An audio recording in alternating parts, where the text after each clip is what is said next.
Welcome to the Blue Ribbon Lounge podcast. Welcome back. Ooh, the buttery tones of Dave. Ooh, so sweet. I'm Matt Nicky. I'm Dave. And we're here for your pleasure and our pleasure. It's a pleasure to be here with you, Dave. For your entertainment. Yes. Yes. Pleasure is maybe a dirty Your word. listening pleasure? Yeah. Yes. Not your buttery smooth pleasure. So I'm going to jump right into this. Okay, jump right into it. So I'm always like, let's save the podcast title for the middle and of the podcast, meat and potatoes time. But everybody sees it on the title when you click the episode. Yeah, they're already like, oh, Bermuda Triangle. Yeah. But today it's going to be puzzles and riddles. Yes. I was almost expecting you to be like, no, Matt, it's a different one. And I was just researching a bunch of the wrong stuff. Right. No, it's fortune telling. But when I was researching puzzles and riddles, I got to get into a bunch of games that me and my kid have been playing. Sudoku? Yeah.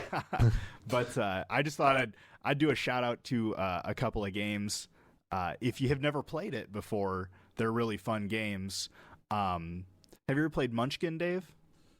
No, but I've seen it at like Barnes & Noble or BAM. Yeah, it's a really good one. I have it. We should get the kids together and play sometime. It's really fun. It's like a D&D card game. You're pretty much just walking through a dungeon and fighting monsters and getting loot. And it's a little bit more of an experience game. If you buy it, you're gonna have to read the rules and learn how to play it. And sometimes it can take a little while. Right, like a Catan kind of deal. deal? It's a little bit more advanced than Catan. That was my other one. Oh, okay. That was a other one. Catan's a super great game. You played that one, right? No. No, you haven't? No. My brother has it, and anytime we go to Virginia and we're in a big group, he wants to play it, but it's one of those things where you have to be ready for it, I guess. Yeah. Well, in both of the games, arguably you just have to be ready to lose. Okay. Like, don't play these games with sore losers.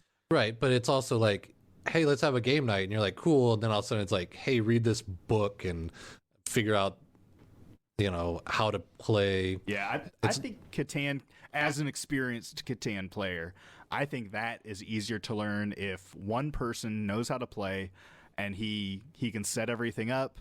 He can, or she, they can set everything up and be the banker, kind of like a Monopoly situation. Okay. It goes a lot smoother. And then other people are mostly just rolling dice and picking some things with a little bit of explanation. Yeah, it seems like some of those games, like D&D or Catan, it's better if you have experience. Mm-hmm. Because it can be fun if you just get some people together who want to play it, but then it also can be confusing. Mm-hmm. But now in the days of the internet, I guess you could watch YouTube videos or something, but it's probably, like I said, if you're like, let's get together for a game night, you might want to prep and watch some videos beforehand. Yeah. But if you just show up somewhere and you're expecting like Monopoly and they're like, hey, here's this fucking 3-hour game we're going to play. Yeah, I think Catan is simpler than Monopoly. But maybe it's not simpler. If you can learn how to play blackjack, you can learn how to play Catan. It's all about numbers and probability, really. Oh, I thought it was like a trading game. Well, kinda. The most intricate part of Catan is knowing where to put your pieces. Okay. And then other than that, it's like you can't do anything unless you get resources. Oh, yeah, it's like, because it's like a frontier kind of game is what it's labeled. Because I've looked at it, but it's one of those, you have to get some, like a group that's going to be like, hey, we're going to play this. Yeah. So those are two really good ones, maybe leaning a little bit more expert. But this game right here, Dave, Spot It. Oh. It's just, it's a little can. It's like the size of a, I don't know, it's smaller than a coffee cup. Yeah, it's like the size of a sour cream container, but metal. Yeah. Super easy. You can throw it in your bag if you're going camping or going to see family somewhere, or just going to a friend's house. You have a card and another person and everybody else has a card, and there's one card in the middle, and you just got to find something on that card that is also on your card. Okay. Say it out loud, and then you win. And then you flip up another new middle card. So it's just whoever gets it first? Yep. Okay. And it's a pretty good game. It very fast pace. A game goes really quickly, but it's also different every time, so you can play a bunch of games in a row even. Yeah. And you can have arguably as many can sit at the table comfortably as you want. But I want to give a shout out to Spot It. That's a really good game. It's a really good game. It kind of reminds me, well, we're talking about Catan and then the Spot It game. I think it's called Pit. I have heard of Pit. Where it's a stock market game. Yeah, I've never played it. But I think it's like you want to get like all the coffee beans. Mm-hmm. And so then you're like, say you got 2 coffee beans. I haven't played in a while, but there's a timer and you have like 5 cards. And say you have 2 coffee beans and then some other commodities. And so then you start trying to sell. Like I got 2 wheats for 1 coffee bean or something. And you try to end up monopolizing the market kind of. Okay. And it's very like talking over everybody and like yelling out and like very chaotic, but once you get the hang of it, it's pretty fun. That does sound pretty fun. Yeah. Do you have any games that you used to like playing growing up? Well, everybody hates Monopoly. Yeah. It takes too long, or someone starts winning and then you just end up flipping the board. Yeah. We have a really fun game called Labyrinth. Oh, okay. And it's not the marble one. I was thinking about that when we were talking about doing puzzles and riddles for this one. It's got the same name, but it's like it's a board, but then it's kind of got those little cards, like the cardboard ones that used to be an old-fashioned memory, like little small squares. Okay. But they all have a path on them, and so then you start out by everybody like just putting these down on the board. And there's like some tiles that don't move that are attached to the board. And then there's the ones that you set down. And on every so often, there's a picture on the tile. And then you start on each corner, like it's only a 4-person game. Okay. But then you have cards, and on your card is a picture, and then you have to match it to one of the tiles. But you have to move, like there's one extra tile, and you slide it in. So you move the board to make a path to get to your card, the picture on your card. Okay. And then whoever gets all their pictures first wins. Oh, that sounds pretty cool. Yeah, and it's kind of neat because it evolves, and sometimes you can like cut people off from trying to get theirs, or it kind of sucks. Sometimes you'll get stuck and you have to move like 3 tiles, but you have to wait 3 turns, so that means you're missing out on like, collecting. Yeah. That sounds pretty cool. Never heard of that game. It's an interesting one. It's like I should have looked it up. Or like actually wrote it down, but the people who made it, like they're a pretty good game company. I've played other games by them, and they're very like easy, but have that little bit of like challenge, like intellectual challenge. Yeah. Walking through a labyrinth doesn't seem that hard until you learn like kind of how to manipulate the board, like you were saying. Yeah, because you can look. Okay, I'm at a dead end, I can slide this, but then you have to look at the whole line that you're moving because you might have cut yourself off somewhere else. Yeah, I wouldn't have considered that just thinking about it right now. Yeah. That sounds like a good one. Go out and about at all? I went and saw The Batman. Oh, how was that? 3 hours long. Oh, God. I didn't realize until it started out with kind of 2 strikes because went with my kid. And the only seats that were together were in the very front row. Okay. And you go to Davenport? Yeah, the Cinema 53. Yeah, yeah. Yeah. Cinemark now, I think? Yeah, I always just look up Cinema 53 and it pulls it up on the internet. And then I was sitting there and my kid's like, I didn't expect this to be 3 hours. And I'm like, what? She's like, yeah. I looked it up real quick. I'm like, okay. 2 hours and 56 minutes or whatever. But it was really good. And you didn't really feel the runtime. At least I didn't. Like, not to get too graphic, but my butt got a little sweaty sitting in those like recliner chairs. Yeah, which is also kind of nice. Even having to be in the front row, I think those at least make it way more tolerable. Yeah, and those actually recline a little bit farther. Yeah. Because I was thinking back in the day, it always sucked because your chairs didn't recline. Yeah, and you just have to like tilt your neck. Yeah. And the only parts that because you have to like actually turn your head to see what's going on the screen. But totally sucked me in. And the Pattinson, the Edward, the sparkly Batman. Yeah. He did a really good job, and his portrayal of Bruce Wayne, because you normally see it, and he's like the outgoing, like bachelor kind of type person, which I understand it's like the duality of like his humanity versus like Avenger stuff, like I am the Knight, vengeance, but a good impersonation. Just well, thank you. But he played it more like, okay, this guy's kind of it's a little cheesy because he looks like somebody who owns like all the My Chemical Romance albums. But he plays it where it's like, oh, I can see that guy putting on a bat costume and fucking going out there and beating up criminals. Okay. So he's kind of got that little mental like instability. Yeah, and he kind of plays that. That's good. And arguably that was a lot of reasons why I didn't see those, what's his name, Andrew Garfield Spider-Man's. Oh, yeah. Like his hair is too much for me. Right, and he was too suave. Oh, okay. Like, I didn't see any of them, but he just seems doofy to me. He's kind of doofy. He was all right in the last one. Okay. I forget what it's called. The multiverse Spider-Man one. Yeah. He did all right, but in his own, they were kind of cheesy because you expect Peter Parker. Oh, you're talking about the newest Spider-Man. Yeah, the one with like No Way Home or something.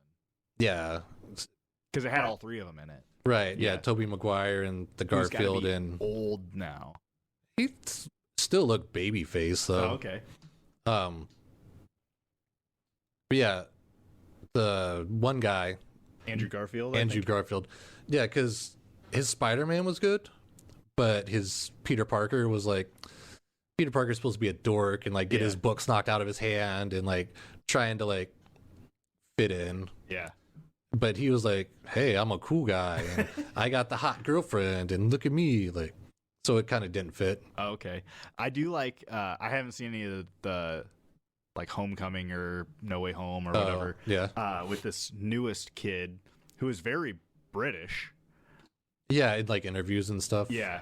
And I did watch a Hot Ones with him. Okay. And there's actually a lot of like memes and videos of him going around. Oh, really? Where he's just supposed to be like a really nice guy. But okay. In his Hot Ones interview, he was cursing up a storm and he went big on all the bites. Okay.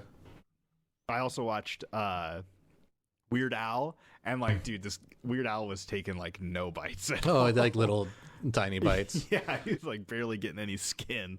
Well, that Hot Ones, in my brain anyway, I mean, I cannot confirm, but it seems like some people, they're like, hey, do you actually want to do the hot? And they'll be like, yeah, like some of the comedians, or you see them and they're actually like their face turns red and they're sweating. Mm-hmm.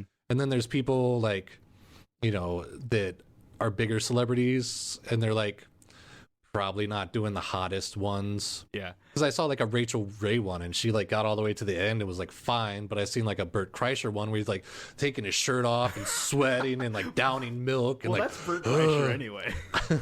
Well, yeah, but there's some that look way more intense than others. Have you seen the Dave Grohl one yet? I've not. Highly recommend it. Highly recommend. Probably the best Hot Ones I've ever seen. Okay. If you can't tell, I went on a huge Hot Ones kick the past couple of weeks. Tenacious D was a good one. Tenacious D was a good one. But yeah, the Dave Grohl one was phenomenal. Okay, I'll have to look that one up. Yeah. Speaking of Dave Grohl, my out and about. Oh. I went and saw Studio 666. Oh, okay. Did you see it at the Rocket? No, I think the Rocket is closed. Oh, really? Yeah, I think the only cinema we got is the 53. Okay. So we went, got the sweet seats. Awesome. Right in the middle. Nobody was there except for like 3 other kids that were sitting way in the back. And I am not necessarily a horror movie fan. Okay. But my wife is. She turned me on to watching more horror. All right.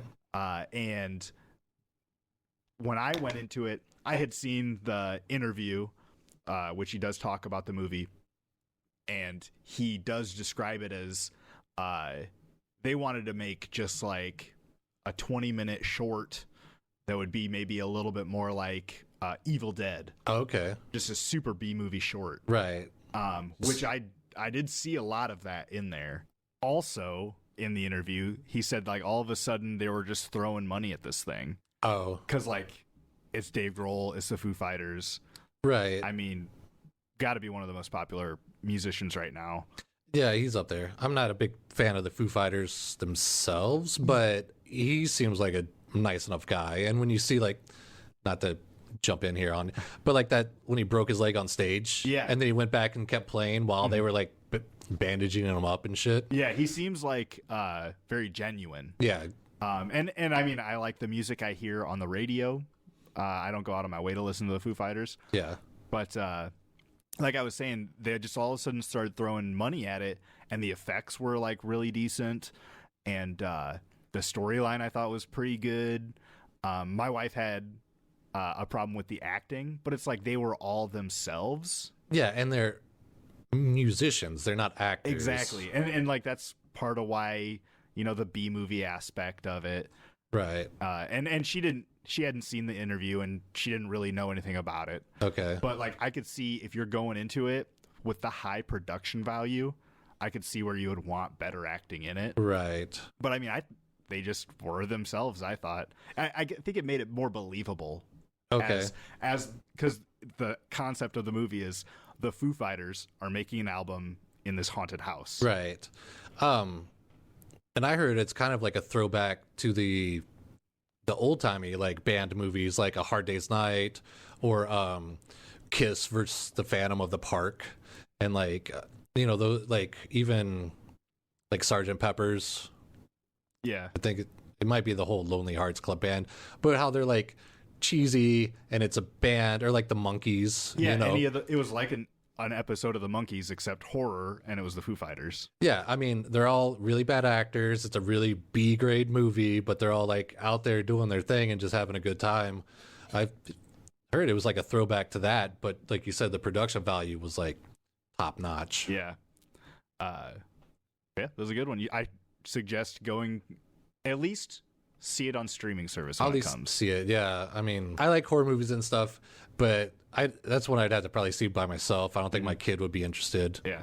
So yeah, and maybe that'll make a flashback when we get closer to Halloween or something. Have another. Ooh, I could put that on my list. Oh yeah, that's a yeah, good especially if it's like coming up on Netflix or something. Yeah, I'm gonna be on your ass about making a list, and we're gonna get it out to the listeners before Halloween so they can listen, watch with us. I already got like at least 20. I need like 10, 11 more. 21 now.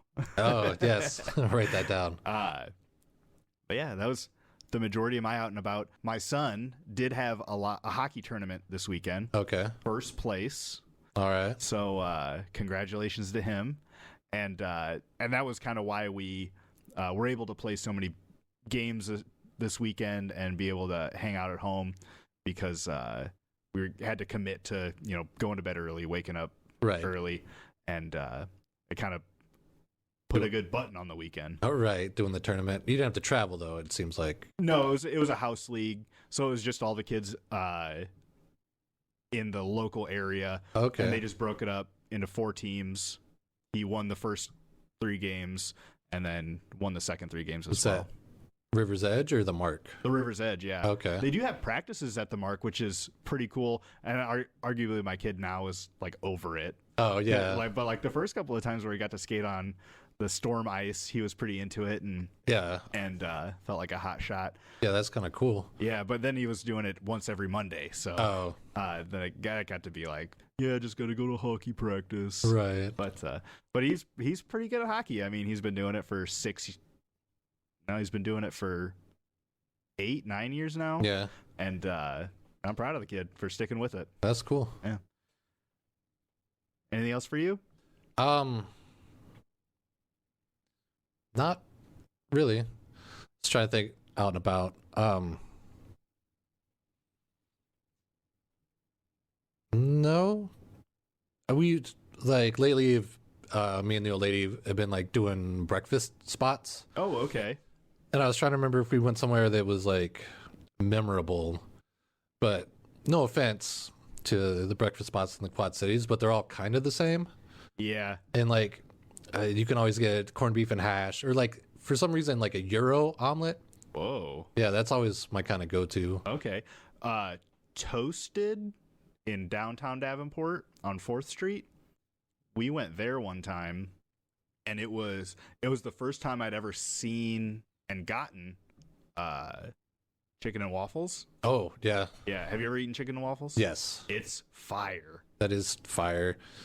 I guess we did go to one place. It was a little bit out of town because sometimes we like to travel, like do a destination dinner. Mm-hmm. So like go to like not Galena, but like Galesburg or like maybe it's. I'm trying to think how far Burlington is. Like if it's within 45 minutes, we might make the drive. Okay. But farther than that, it's not worth it for like dinner or something. Yeah. But I can't remember the place. But yeah, I had a chicken and waffle, and it was a sandwich. Mm-hmm. So then it was like boneless, like chicken strips on a waffle that already had like the syrup infused with it. Ooh. Yeah. That's like a McGriddle type situation. Kinda, yeah. Well, and McDonald's has like a McChicken griddle. Oh, yeah? It's like the McGriddle buns with a McChicken on it. Oh. And it's like fast food equivalent to chicken and waffles. But this toasted place had a good one? Yeah, I thought so. And I think I know what you're saying about like, it's kind of like microbrews, you know, a lot of them just kind of end up being similar. Right. Like we've found out, like you get an IPA at one place and then an IPA at another place. Yeah. You're like, I mean, unless this one's like what do we call it? Monkey farts. The invisible orange. And then one's like a vanilla, like then there's a difference, but just a straight up IPA or something. Yeah. And like, to me, it's like even the, ambiance of going and eating, because that to me is a lot of why you go out to eat. Yeah. And it seems like a lot of places that are new are going for this modern, lots of blacks and grays and metal and wood type stuff. Even Ross's, I feel like, kind of succumbed to it after they moved. Yeah, or they go like super just like pastels. Yeah. Try to look clean. There's a place in LeClaire, like Berries. For some reason I was like berries, but it's like up by the old Schlegel's. It was up there, and that place wasn't bad, but yeah, it was very like ordinary. Cookie cutter is a lot of what I see around here, and that's why I like Wake so much. If you go there, it's just different. And there might be like Wake type places all over the country, but not in our area. Right. Yeah, that's cool. I also like that the Pancake House in Moline, Rock Island. Juicy Pancake House? Juicy Pancake House. Yeah, that place is pretty good. And they're always seem to be packed. Always so busy. Yeah, but it's good. Yeah. And then there's Jimmy's Pancake House in Bettendorf. That place is good too. But it's also like the ambiance is cool, but then you're like the food. It seems like it's hard to mess up breakfast food. Yeah. And it's all kind of like which it's also like hard to make really good, I feel like. Well, some places can fuck it up. Like not to knock anybody's, like yuck anybody's yum, but like putting American cheese on an omelet, I feel like that's some shit you do at home. Yeah. Like, okay, I got some diced ham and I got some Kraft singles. Let's throw that together and make an omelet. Yeah. When you go out, you at least cheddar, Yeah, right. You're not, just don't bust out the Kraft singles for my omelet that I'm paying like $7-8 for. Oh yeah, I can understand that for sure. Yeah. Meat and potatoes time? Yeah. So a little puzzles and riddles for you? Yeah. I actually wrote down codes and riddles. Oh, okay. That's fine too. Yeah. Maybe it was codes and riddles. But I mean, either puzzles, way. Puzzles, riddles. Codes. So we'll see how we ended up here. Yeah, it'll all be fun. Yeah. Because one of the first things I wanted to talk about was Gollum. Okay. Like the Lord of the Ring or the Hobbit. Yes. Yes. Do you know any of those riddles? I do know all of them. You know all of them? I am a true nerd. Okay. So if I was like, because I wrote down all of Gollum's, because obviously they asked them back and forth. Because there's that one where it's like, has no knobs, hinges, locks, openings, but inside golden treasure is found. that one. And then you crack it open and put a craft singles on it. You got yourself an omelet Yeah, from that egg. exactly. But I was gonna do a little Gollum. Oh, And be like, voiceless it cries, wingless flutters, toothless bites, mouthless mutters. ooh, that was a good one, Dave. That pretty You're good. spooking me down Oh, here. okay. I'm gonna have to sage this place All once you're right. gone. Sage it. And that one is, of course, Wind. Wind. Yes. You just watched all the remakes I Peter just Jackson's. I just listened to the audiobook. Oh, you did also on Yes. top of that. Okay. Yeah, I'm a super nerd. Oh, okay. Well then, I kind of figured. But then the one that Bilbo kind of cheats on is this thing all things devours, birds, beasts, trees, flowers, gnaws irons, bites steel, grinds hard stone to meal, slays kings, ruins towns, and beats mountains down. Give me some time, Dave. What? Time. What? Yeah. Nerds. I know. I always felt like that was a cheap one. Yeah. And then how he gets the ring, I thought was also kind of cheap. Yeah. Because that's not a riddle. Right. I always wondered if those were like classic ones, or if like maybe classic English ones, or if Tolkien made those up. Yeah, that's a good question. Because they are classic now, like the one Yeah. Right. about eggs, and then the what starts on 4 legs, in the middle is 2, and at the end is 3. I got that one written down. Oh, you do? Yeah. Oh. We were speaking, of course, the most famous riddle of all, the riddle of the Sphinx. Oh, is that what it is? Yeah, you didn't know that? Oh, no, I thought that was like a... So probably Tolkien stole that one. Is that one in there? Yeah, it's the one that Bilbo asks, I think. Oh, okay. And you know what? I remember the Gollum ones. Not Yeah, because the his are a Bilbo little ones. tougher. Bilbo's was like eggs, and that one, the riddle of the Sphinx, and what's in my pocket. Yeah. Yeah. And then, so the riddle of the Sphinx is presented to Oedipus Rex by the Sphinx in Greek mythology. Oedipus. Oedipus? What did I say? Oedipus? Oedipus, Oh, yeah. it's spelled Oedipus. And you know what? I have Oedipus, and above it I have Oedipus written in parentheses. So I just didn't read that. In the 2nd century AD, so it used to include what you said, what walks on 2 legs, or 4 legs in the morning, walks on 2 legs in the afternoon, and 3 legs at night. And it used to include, but doesn't so much anymore, the more legs it has, the weaker it is. Okay. And the slower it is, I think, is also maybe sometimes part of it. And so Oedipus Rex arrived in Thebes after the death of King Laus, and he is given the crown of Thebes because he is able to solve this riddle of the Sphinx. As people showed up to Thebes before he solved the riddle, the Sphinx would say, decipher me or I will devour you, and then commence with the riddling. Yeah. And Oedipus guessed it correctly, which is... Do you say man or humans? Man. I think he said man. Yeah. But, I mean, you can go human, Homo sapien, whatever. Right. And the Sphinx was so distraught of being answered and found out that she hurled herself off the cliff and killed herself. Oh, really? And so he saved Thebes from the Sphinx. Oh, interesting. Because I always picture the Sphinx as like the never-ending story, like just a statue with the wings and like the bust of a lady and the breast of like a lion. Mm-hmm. And which is weird because obviously the Sphinx is from Egypt. Yeah. And it didn't have wings. Correct. So I wonder if maybe there was a time where Romans invaded Egypt or something and brought that back with them. Yeah. Well, the Sphinx has been around like thousands of years before the 0 year.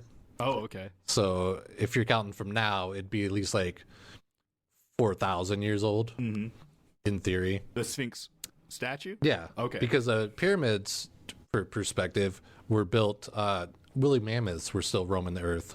Whoa. That's wild. And like Cleopatra, everybody knows her. She's closer to the invention of the iPhone than she is the construction of the pyramids. Whoa, that's wild. Yeah, so those things are old. Yeah, and not to get too far off subject, but the pyramids, it blew my mind to find out that, well, two things, that all the bricks were laid in such a way that they met at the top. Yeah. And it's like so many bricks and so tall that if you like misplaced one, it would be like way like acute or obtuse or whatever you want to call it. And also that like there's parts where you can't even fit a credit card in between the blocks. Yeah. Which is, it just blew my mind. That might be for a different episode. Yeah. Because that could be like just settling over how long they've been there and so much weight, you know, just kind of I could see that settles. But then they also think maybe they like when you leave something on like a table for so long and it gets kind of stuck there. Yeah. Or they also say that maybe they knew concrete, so then they could make those really tight like corners or whatever. Okay. I could see those things. Let me ask you, Dave, are you a turtle? I like turtles. What goes into a woman's mouth hard and comes out soft and sticky? No comment. Come on, Dave. Gross. It's chewing gum. Chewing gum. Oh, okay. What sticks out of a man's pajamas so far you could hang a hat on it? His foot. His head. His head. Oh, yeah. You put a hat on it. Okay. What can a dog do on three legs, a woman sitting down, and a man standing up? 3 leg. Wait, am I answering what a dog can do on 3 legs and a woman can do sitting down and a man standing up? Yes. I'm pretty sure that's exactly how I said it. Okay. And it's probably not go to the bathroom. No. It's Okay. shake, Dave. Shake. Okay. I mean, you could do that at any position, I guess. Well, right. You could be laying down and shake someone's hand. Yeah. Or just like shake. And a dog can do it on 3 legs. Yeah. Oh, and okay. a woman can do it sitting down. 3 legs. That's the clue. That's Yeah. the key part there. Interesting. We'll see. That's where, I guess. Do you have a bunch of those? No, those are. I do have a bunch of them. Okay. But those were the only ones I was wanting to bring to the table. Oh, okay. I see. Make it a little blue. Yeah. Yeah, but I was kind of like leaning more towards like codes. Okay.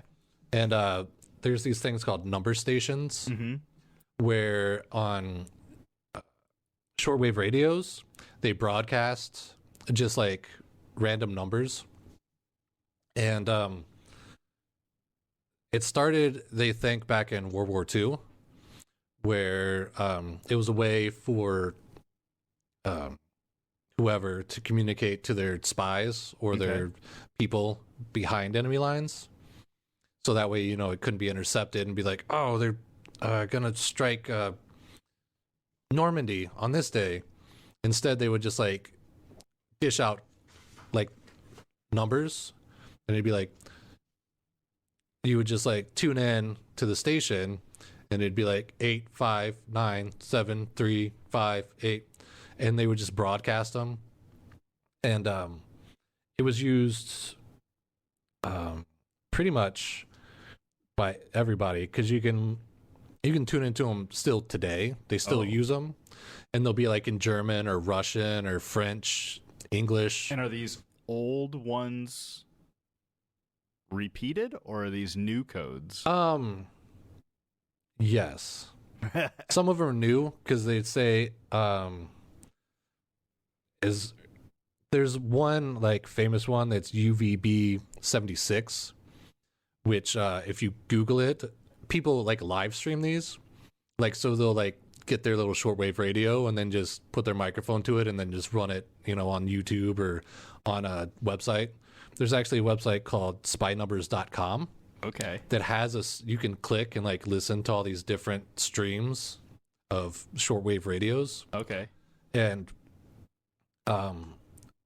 what they figured out, like the UVB 76 is just one that is always on, because sometimes you'll tune in and there's nothing, but then like at certain times it'll pop on and there'll be like this robotic voice just spouting out numbers.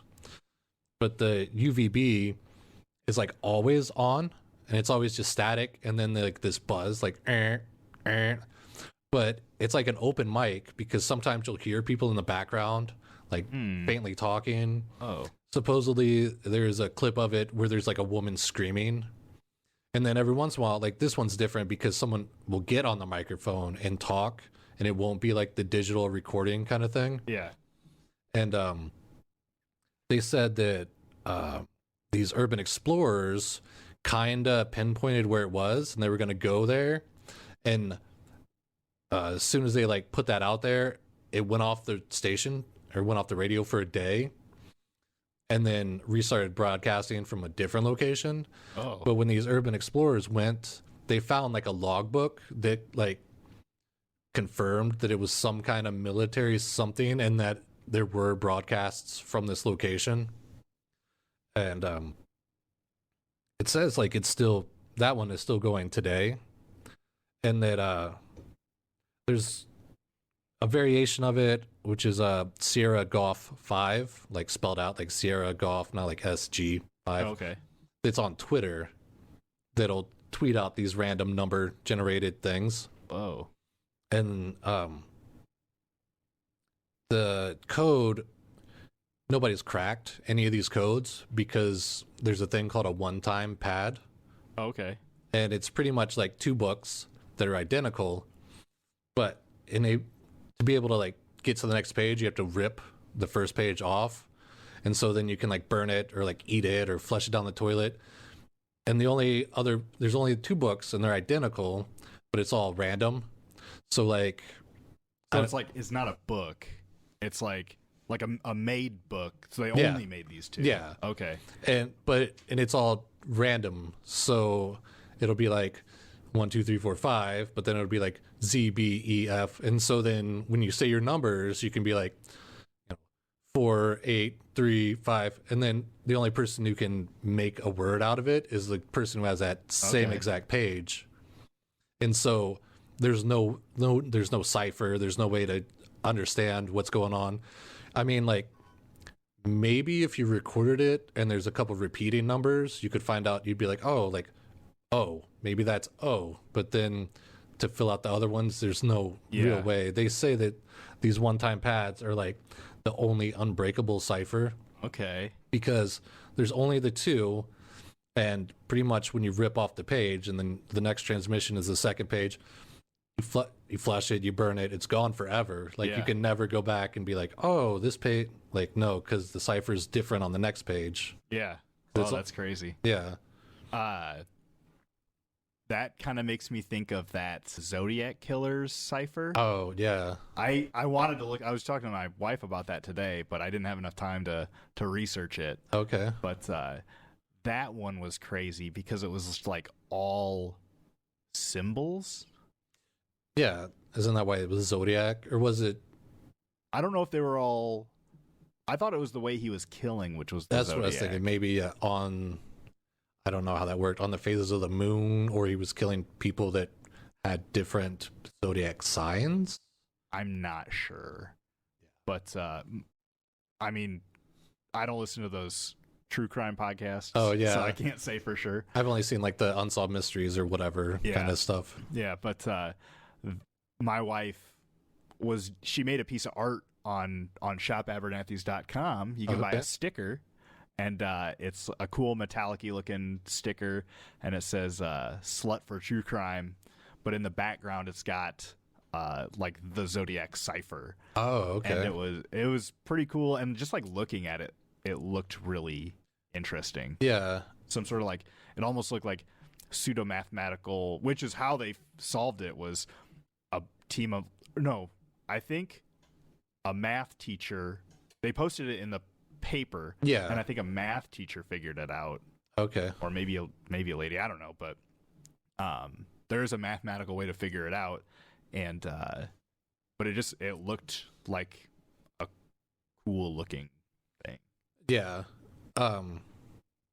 And I guess, like, after I watched the Batman, I went and watched reviews because I was trying to stay away from them until I saw it. Oh yeah, for sure. And then I went back, and one guy was saying that they based the Riddler on like the Zodiac killer. Okay, I didn't know the Riddler was in it. I hadn't even seen the trailer until like this weekend, I think, actually. Okay. The Riddler has always been my favorite Batman villain. Oh, okay. I mean, shout out to Jim Carrey. Oh yeah, the GOAT.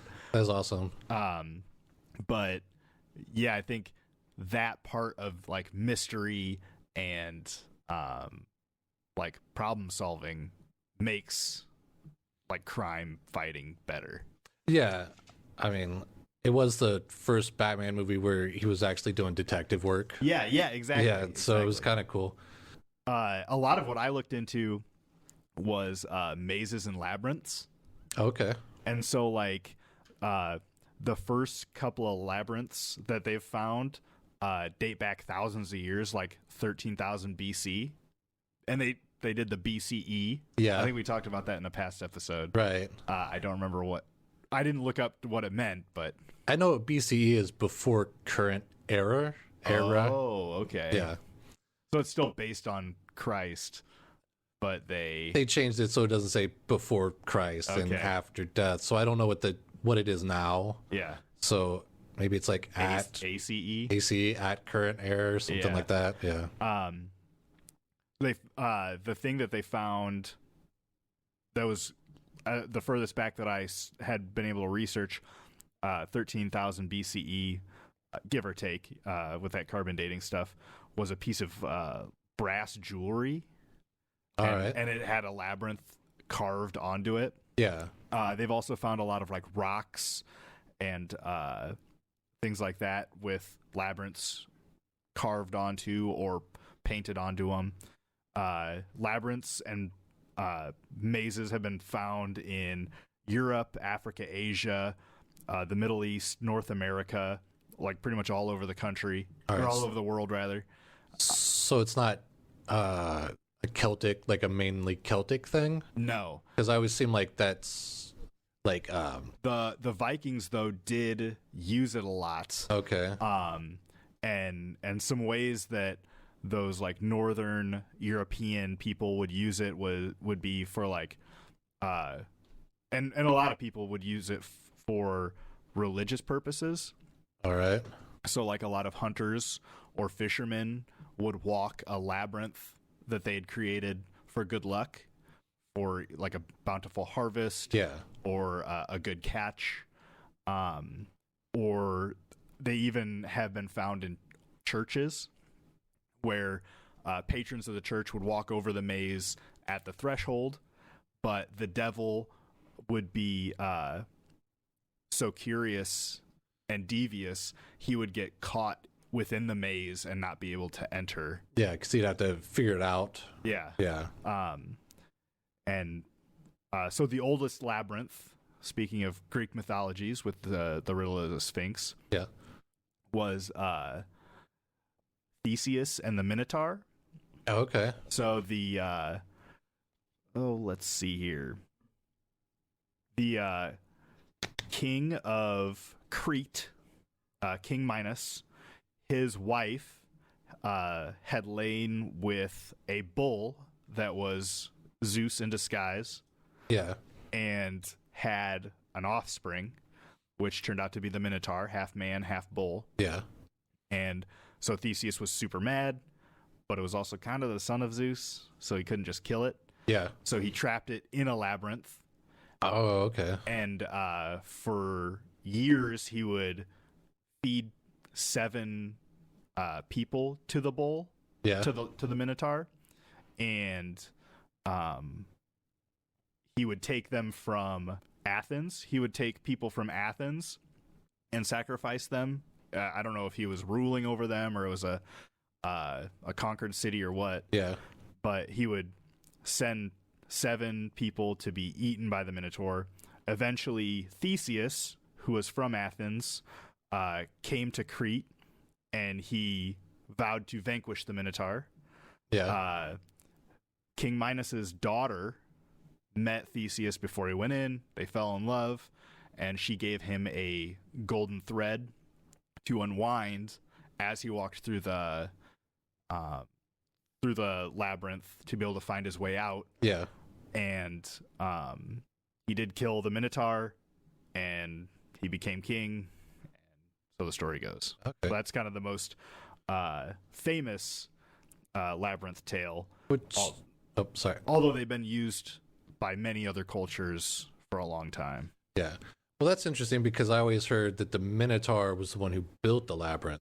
King Minos wanted to, or he would kill bulls to sacrifice to the gods. Yeah. This one bull was special. It was Zeus. Yeah. And so his wife had a artist build a fake bull out of wood and cover it with hide. Yeah. And that is why the bull didn't get sacrificed. And because he killed the wrong one. yes. Okay. Just well, maybe it's because I'm before that. All right. So that same artist, King Minos, made build the labyrinth to keep the Minotaur in. Okay. So it's kind of like a whole come around thing. All right. I can see that now that I'm using my game knowledge.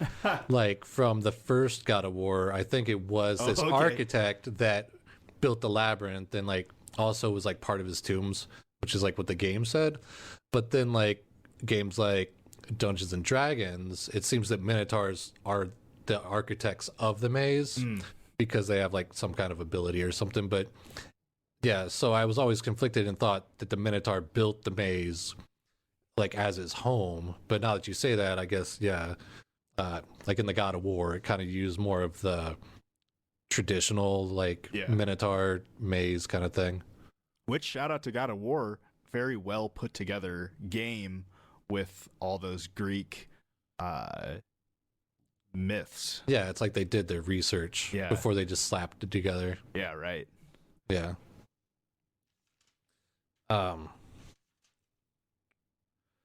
So then I have another kind of code one. It's called speaking of God of War, instead of Kratos, it's Kryptos. Okay.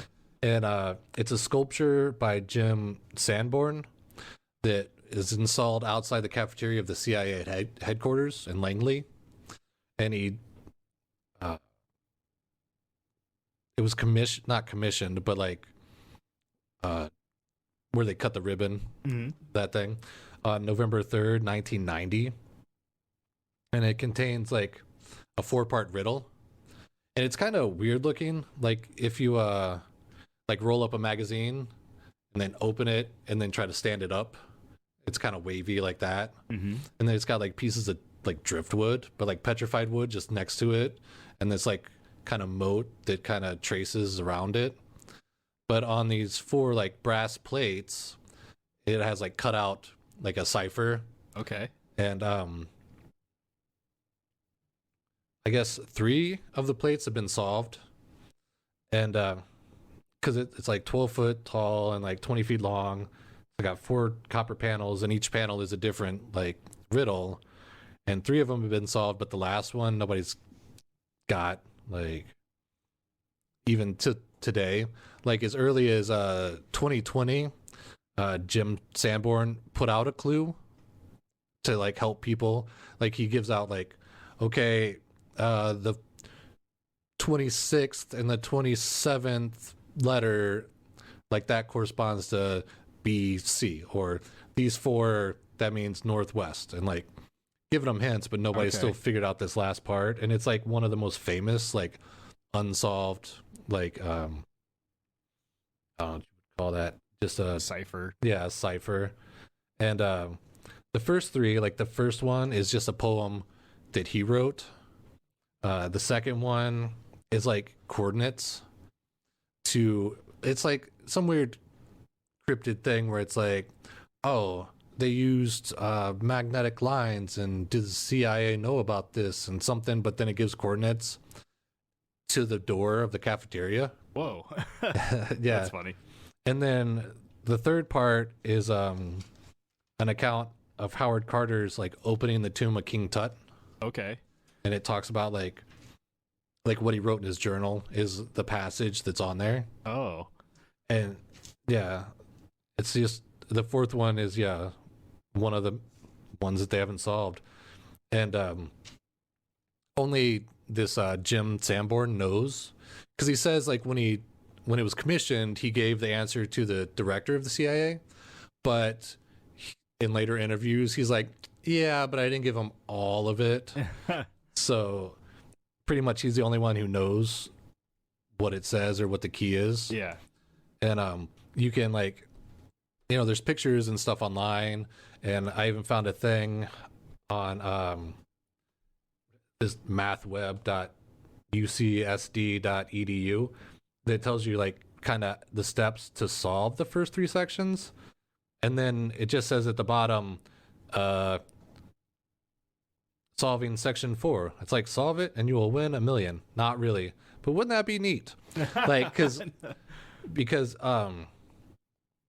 like the second part are these coordinates, and the third part is where the guy's talking about going into the tomb of King Tut, and they think that even when you get the fourth part, then you got to put them all together to solve the big overall riddle. Oh, okay. And so Jim Sanborn set up this thing where if you think you know it, you can submit your answer along with $50. Oh. And then he'll go, well, I mean, that's like a barrier for entry. Yeah. Because if you could just submit anything, you just put a bunch of words on paper a bunch of times. And send them in, and then he's got, yeah, I go through all that. So then you have to be serious about it. But still, $50, do 10 of those a week. That's not bad. We'll just start a whole new podcast dedicated to trying to figure that out. Figuring out the CIA cipher. Yeah. And he said, because he's like 75 now, because this thing's like 30 years old or plus, and he's like 75, maybe, pushing 80. Yeah. And he set it up where if he dies, the answer will be auctioned off. Oh. Yeah, and so then the person who gets it can either just like keep it for themselves and still do this like $50 and be like, yeah, if you want to do it, I'll tell you if you're right or not. Or they can just, blab. Yeah. But which would you do, Dave? Well, I'd probably keep it, because then you could, still make some income on it. Yeah, I'd and keep it and drop it to $20. Oh, then you can get more. Yes. Yeah, there you go. But he says the money that's raised, it's like noted in his will that all that goes to climate science. Oh, okay. Like to fund climate science. Yeah, mine is going to my climate in my pocket. Yes. That sounds cool. That kind of makes me think of like with it being like a bunch of puzzles as an overall puzzle. Do you ever watch those YouTube videos of people solving like pretty elaborate and expensive like puzzle boxes and stuff like that? Oh, yeah, I've seen those. Me and my kid watched one. It was like a Harry Potter briefcase. Yeah. And it was like it was supposed to be like that what's that other Harry Potter movie? Magical Beasts? Fantastic Beasts. Fantastic Beasts, yeah. It was supposed to be about that, and man, doing it looked really tough. You kind of maybe have to know a little bit about Harry Potter, but I could see you doing it without. And then I also watched, you ever do a escape room? Escape room? Yeah. You ever do one of those? Just in a box, not in an actual room. How was that? I've never done one of those. It's neat because you have different envelopes, and so you can only open one once you figured out the first one. And some of them like actually have like an actual like physical puzzle. You have to like figure out like how to get a coin off a rope or something. Okay. But then it also gives you the cipher to hold up and find the clues to go to the next envelope. And yeah, that sounds pretty fun. I mean, for being able to do it in your living room. Yeah, it wasn't bad. Near the end, it got a little frustrating, but I mean, we had to get one clue to figure it out. But it was pretty fun. Excellent. Me and my wife and my son, at the time, he was like 6. We did an escape room for Harry Potter. Oh, yeah. Escape from Azkaban. And so we were all handcuffed together. Okay. And in a room. And there was like a jail cell door separating out like a bathroom, and then another jail cell door separating out a closet, and you had to like take stuff off of a picture and put it into a book, and it would solve a puzzle, and then it would say, oh, there's a key in here, or it would give you the combination to a lock. And we did not do so good. Oh, yeah? Yeah, we got a couple of keys, and I was pretty proud of the performance we did. Yeah. But yeah, we didn't do great. You didn't get to the end. Right. And it was hard because it was my wife, and then handcuffed in between us was a 6-year-old. Yeah. And then me. But then afterwards, the gal that was doing it was like, oh, yeah, there's actually a bunch of keys around here. So next time, if you're ever doing something like that, make sure you're feeling kind of all over the place. Oh, yeah. And maybe, I don't think all of them were like you get handcuffed together or anything. Right. But it was just like a prison theme. But it was actually really cool. I should do another one, but we'll see. Yeah, I've always do a lot of things. Wanted to, but I don't know. The one in the box was cool enough. Yeah. Because, I mean, it can get frustrating, and especially if you have a time limit, then you're just extra frazzled, I'm sure. Yeah. I was watching before you came over. There was a... have you ever heard of Red Nose Day from Walgreens? Yes. It was like a charity event to where you can buy red noses or just donate. I think it was usually a month long. Yeah. And all the proceeds went to like kids that needed shelter or food or medicine or whatever. Yeah, just different kid charities. Yeah, good cause. And I was always buying those red noses left and right. They were good juggling balls, and I do a lot of like clowning type stuff, not necessarily clowning. Yeah. But do a lot of that stuff on the side at events. But they were really good quality. And so they actually put on a celebrity escape room on like NBC. Oh, gotcha. And the host was Jack Black, America's sweetheart. Yeah. And he was like a whole character. And then the celebrities were like Ben Stiller, Courtney Cox, Lisa Kudrow. Yep. That's her name. And then the handsome brother off of Step Brothers with like the 6-pack abs. Oh, yeah. I don't know his real name. No, I don't. But and they're all pretty funny people. But it was like I don't want to say it was 30 minutes long, this episode, and you can find it on YouTube. Highly suggest you go watch that on YouTube. It's pretty funny. Jack Black's performance is great. Yeah, he's always fun. Yeah, and then the puzzles are pretty good, and it's a pretty entertaining 30-minute watch. But yeah, escape rooms and puzzles and riddles and stuff like that always get me. I mean, we kind of have a history of like kind of riddly type things. Riddly type things. I mean, I consider jokes kind of riddles, but oh yeah, because you always try to figure them out. Yeah, yeah. Dave's always got the best jokes at work. Arguably the only jokes at work, but yeah, I know. So by default, yes, top of the list. Okay, top of the long list. Do you have anything else? Have you heard of the Cicada 3301? No, I haven't. It was a thing. I've heard two different variations of where it started. One of them is on Reddit. Okay. And one of them is on 4chan. Okay. I'm kind of probably leaning more towards 4chan because it was 2012 is when the first post showed up. Okay. And what it was... And 4chan's older than Reddit, right? I do believe so. And it's more like hackery kind of... It's a lot more dark. Yeah, like the oddballs kind of person. But it popped up and it said, "Hello, we are looking for highly intelligent individuals. To find them, we have devised a test. There is a message hidden in this image. Find it, and it will lead you on the road to finding us. We look forward to meeting the few that will make it all the way through. Good luck." And it's signed 3301. And it's just like a white text on a black background. Okay. And I guess if you use some kind of something, an image pops up Okay. And there's like an Oh, image. if you use like maybe a computer program or something. Yeah, like you run it through like because it's an image file. Okay. And so then if you run it through something, you can like tease out an image from the background. Okay. And one of the first image was of a cicada, so that's why they called it Cicada 3301. And what happens is it takes you on a scavenger hunt, Okay. like more like an intellectual one. And it goes, there's all different kinds of clues, and some lead you to like other websites. And one of the clues gave you a phone number to someplace in Texas, and you called it up, and then there was an automated voice on there that gave you the next clue. And some of them gave you coordinates to different cities, like, and on an actual telephone would be like a poster like pasted on there that has like a QR code that you got to take a picture of to get the next clue.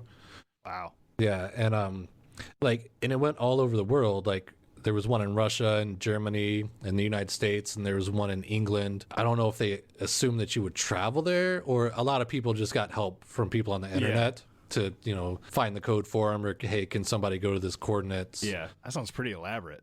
Yeah, it used different stuff like numerology and stenography, the Mayan calendar, different books and poems. There was actually one where you would find like a CD-ROM that you then had to download into your computer to get the next code. Oh my god. Yeah, and then it like used different like religious references. Okay. And I think at the end it brought you to this Tor browser. And this one guy, Joel Erickson, gave an interview to the website Fast Company, and he claims to be like one of the first.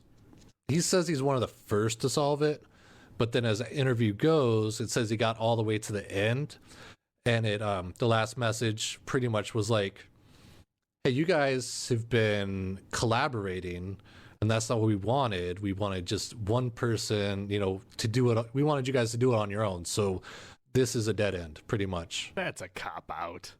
But I mean, I guess. But it's also like, isn't the journey what you were really looking for? Yeah, but I think they were looking for like, that's where it gets weird. Some sort of billionaire philanthropist to fly across the country and do all these things. Yeah. Well, I mean, they probably assume that you would use the internet to like take a picture of the telephone poles or something, but not like go on a forum and be like, oh, the first code means this. I can jump to the fifth code. Nobody's figured that out. Let's put my head together with Bill and John, and then we can figure it out together. I can see that. Yeah, they weren't really going for that, but I guess they put one out every year. Well, they did it in 2012, 2013, 2014, skipped 2015, and then put one out in 2016. So they were all different, like scavenger hunts to find it, and like no one really knows what they were about. Some people just think it was like an internet game, like a altered reality game, like one of those where you pretend to be like a spy and then you run around the town and like find different codes, but like on a global scale. Okay. The big one is that it's a CIA or some kind of intelligence agency recruiting tool. Okay. But because of like some of the poems and books were like Marxist, or one of them was like Aleister Crowley. Okay. And so then they think they're maybe like an anti-government, like a fringe group. But this one guy who said he gave an interview. I'm not sure the website. I didn't write that one down, but he figured it out when he was 16. But he was like one of those kids that like, oh, I learned how to read when I was 4. I got into computers when I was 8. My parents didn't know anything about it, so I had to teach myself. And and he did it when 16. His net handle was technology, like TEKK technology. And he said he figured it out, but then all it was kind of like a forum where they would just like give out, he said assignments, but like give out other riddles and things for you to crack. Okay. But then he would just like kind of got bored. But he was like a 16-year-old, and I think once he solved it, then he was like, that's good enough. Yeah. So, I mean, it could be like either like a group like Mensa, where you have to be a certain like IQ to get in, which kind of makes sense. But then it also could be like a government kind of thing where Because the government's not going to get a 16-year-old involved in it or anything. right. But then, I mean, if they're handing out assignments and they just want you to crack a code, you don't know what that code goes to, what they're going to use it for once you crack it. Yeah. Hey, we need your help solving this Nazi code or whatever. Yeah, they're not going to say that. They're just going to be like, hey, here's a cipher in this code. Figure it out. Yeah. Some people, I guess, also think it might have been like an early cryptocurrency kind of thing. Oh. Where they were looking for people that were really good at digging information and like mining for that kind of like stuff. And then they could use that skill to mine for cryptocurrency. Okay. But it's never really came to light. And I think, yeah, they still talk about it now every once in a while. But like this Cicada 3301 pretty much went dark after 2016. Except once they popped up because there's a bunch of copycats and they popped up and be like, that's not us. You know, those people, I don't know what they were doing. I didn't look into that, but you know, they just wanted to distance themselves from the copycats. But I thought that was a neat one. Oh, for sure. It's still like a puzzle. Like nobody really knows what and why. Yeah. Yeah, those ones that leave you asking why those are always like kind of arguably maybe the most ominous ones. Right. And they figure it was probably like a handful of people, you know, like with one central like kind of leader that's like, hey, let's do this. And hey, okay, Bob, you live in Europe somewhere. Go plaster this thing and then give us the coordinates so we can use it. And then, you know, I've always like admired people that are able to come up with stuff like that. Yeah, I could do a simple one where you just like kind of rearrange the letters of the alphabets, or Futurama always had those type of codes in their episodes. Oh yeah, where you'd have to write them down when it was airing. You'd have to write it all down and kind of figure it out as a cipher later, by using multiple puzzles and figuring out which words are the or which could be A's and O's and stuff like that. They were always written in like alien languages. I want to say they had at least like 3 different alien languages that ran through Futurama. And then what? People would decipher those to find out what it said and for real. It would say something like "drink more slurm" or something like that. Yeah. It would just be like alien billboards. Okay. But they had a cipher in a language. Right, that actually said something. Yeah. But like coming up with like riddle-y type stuff is so crazy to me. Well, it's almost like those things you'd have to like reverse engineer. Yeah, you'd have to have the answer, which is probably what they do. Well, yeah, I mean, because you would have the answer. Yeah, you would be like, actually, you would know the answer. Yeah.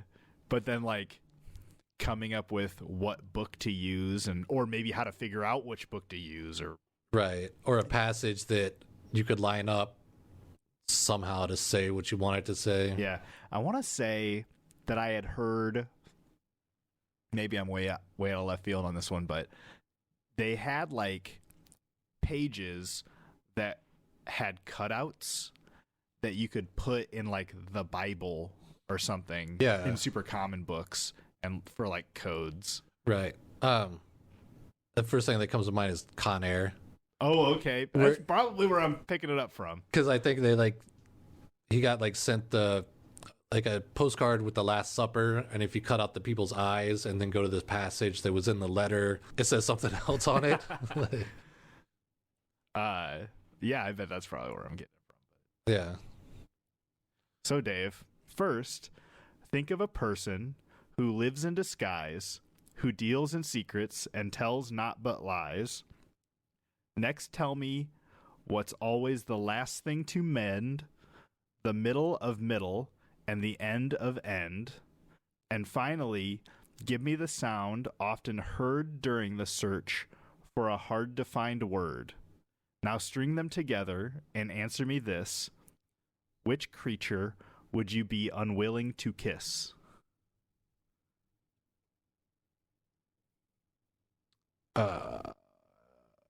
Crocodile? Like crook, something. Yeah. And then something you mend, middle to end. What's always the last thing to mend, the middle of middle, and end of end. Okay. So, first, think of a person who lives in disguise, who deals in secrets and tells not but lies. Okay, so I was thinking like a crook. Or a spy. Or a spy. Tell me what's always the last thing to mend, the middle of middle. Oh. The end of end. Oh, okay. Oh, the last thing I mend, the middle of middle. And then a thing that you say while you're thinking of a word? Yeah. Like, so it's spider? Yeah. Oh, okay. That was from Harry Potter. Oh. Oh, okay. I didn't know if you'd know that or not. So no, but now that you say it, I'm like, oh, okay, I get it now. Yeah. The middle of middle and end of end part got me. Yeah. Well, I think the other part too, like what you say when you're thinking of a word. Yeah, the way they word it, give me a sound that's often heard during the search for a hard to find word. Yeah, I would think it'd be more like That's what I was thinking too. But then you have spy. Yeah. When you spy the person. Yeah. Yeah. That's why I was like crocodile? Crookadur? Crookaduh? Yeah. That's a good one. I highly suggest that you listen to it and pause it and figure it out yourself, but that doesn't work because you already know what it is. Yeah. Go back, make someone else listen to it and pause it and see if they can figure it out. Actually use this podcast to your advantage and fool all of your friends. Yes. With the naughty blue jokes that I had in the beginning and the Gollum jokes that Dave had. Right. And then the Harry Potter one, yeah. Yeah. I'm thinking now, Dave, we need to get Blue Ribbon Lounge official decoder rings. Oh. And we'll leave, in the end of all of our episodes, we'll leave little secrets. Yeah, set your decoder to B12. And then just all of them will just be like, be sure to drink your Ovaltine. You'll be like, a damn commercial? Nice. Well, that's all I had, Dave. That's all I got, too, on riddles and puzzles and codes. Yeah, oh my. Codes and puzzles and riddles. Oh, my. I said it twice. I thought it was a good one. Yeah, that's a good one. I really enjoyed researching the Labyrinths portion of it. Yeah, that was cool. To find out the history of it. A lot of it talked about, like, they used it as, like, life. Yeah. Because it has, like, a beginning and end, and it's about, like, a confusing journey, middle. Yeah, your journey in between. Yeah. And those are also, like, when you go to, like Celtic Highland games and stuff, sometimes it'll be like, oh, and there's a labyrinth, and you're like, cool, like a corn maze, but it's actually like a line on the ground, kind of like that they just like. Yeah, that's what like that's what a lot of them were, was just rocks put on the ground, or they would plant crops in a certain. Okay. They would plant the seeds in the maze or labyrinth. Yeah, so you have to kind of. It's kind of interesting, or like even just like dig like a dirt kind of line around. Yeah, and they were called walking labyrinths. And what always gets me is, because a labyrinth, I always thought it had one beginning and one end, and it was a straight line all the way through. But a labyrinth has one entrance that also is the exit. And I was like, how do you get lost in a labyrinth? But I guess you wouldn't get lost on, a 10 by 10 foot one on the ground. You get lost in one with like 30-foot walls that. Yeah. Do you know the secret? Always turn left. Yeah, just always follow the left-hand wall. Yeah. Because even if you go to a dead end, you can still follow it. Yeah. They're way back in the day, like a deep cut, Wacky Waters. Ooh, the Wacky Waters. They had a maze, and that one was sneaky because it was the entrance, and then it was the exit. And if you were just like go, didn't realize that you could just take a right and go right out the exit. I mean, they might. What? I win. Yeah, exactly.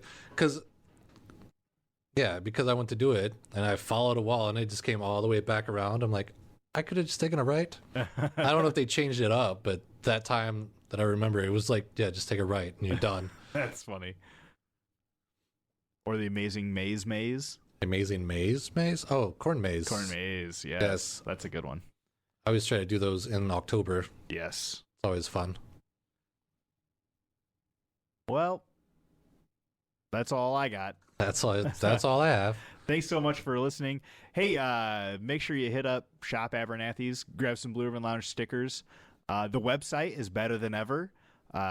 Blue Ribbon Lounge Moline at BlueRibbonLounge.com. BlueRibbonLounge.com. It's updated. Right. You can listen to the podcast there now. Yes. Have you been to it?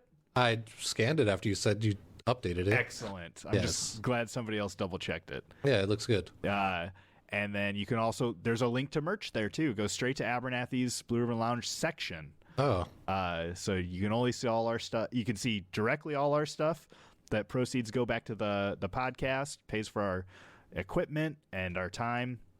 And then you can also shop around too, because that supports my family. Yes, and local Quad City artists. Yes. And email us, blueribbonloungemoline@gmail.com. Yes. And I feel like I'm just going to keep butchering stuff. No, I think you said that one right. All right. Well, you guys be good to yourselves. Thank you so much for listening. Yes. Enjoy the rest of your day, and thanks for getting to the end. And remember, you're just waiting for it. No, I was just going to say, and remember, unions, you might not be in one, but you should support them because they're out there fighting for your rights as a worker. Yeah, definitely. See you later, everybody. See ya.